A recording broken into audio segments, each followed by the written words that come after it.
Gettysburg Address, November 19, 1863. 7 years ago, our fathers brought forth on this continent a new nation, conceived in liberty, and dedicated to the proposition that all men are created equal. Second Inaugural Address, March 4, 1865. With malice toward none, with charity for all, with firmness in the right, as God gives us to see the right, let us strive on to finish the work we are in, to bind up the nation's wounds. Letter to Horace Greeley, August 22, 1862. My paramount object in this struggle is to save the Union, and is not either to save or to destroy slavery. If I could save the Union without freeing any slave, I would do it. And if I could save it by freeing all the slaves, I would do it.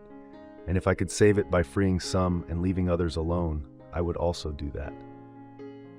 Cooper Union Address, February 27, 1860. Let us have faith that right makes might, and in that faith, let us to the end dare to do our duty as we understand it. Annual Message to Congress, December 1, 1862. The dogmas of the quiet past are inadequate to the stormy present. The occasion is piled high with difficulty, and we must rise with the occasion. As our case is new, so we must think anew and act anew. House Divided Speech, June 16, 1858. A house divided against itself cannot stand.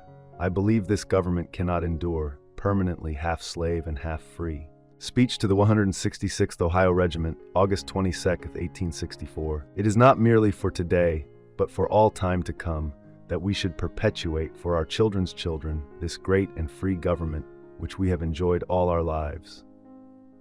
First Inaugural Address, March 4, 1861. We are not enemies, but friends. We must not be enemies. Though passion may have strained, it must not break our bonds of affection. The mystic cords of memory, stretching from every battlefield and patriot grave to every living heart and hearthstone all over this broad land, will yet swell the chorus of the Union when again touched, as surely they will be, by the better angels of our nature.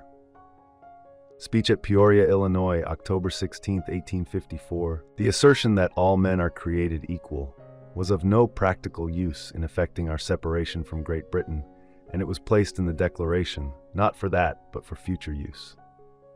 Letter to Mrs. Bixby, November 21, 1864. I pray that our Heavenly Father may assuage the anguish of your bereavement, and leave you only the cherished memory of the loved and lost, and the solemn pride that must be yours to have laid so costly a sacrifice upon the altar of freedom.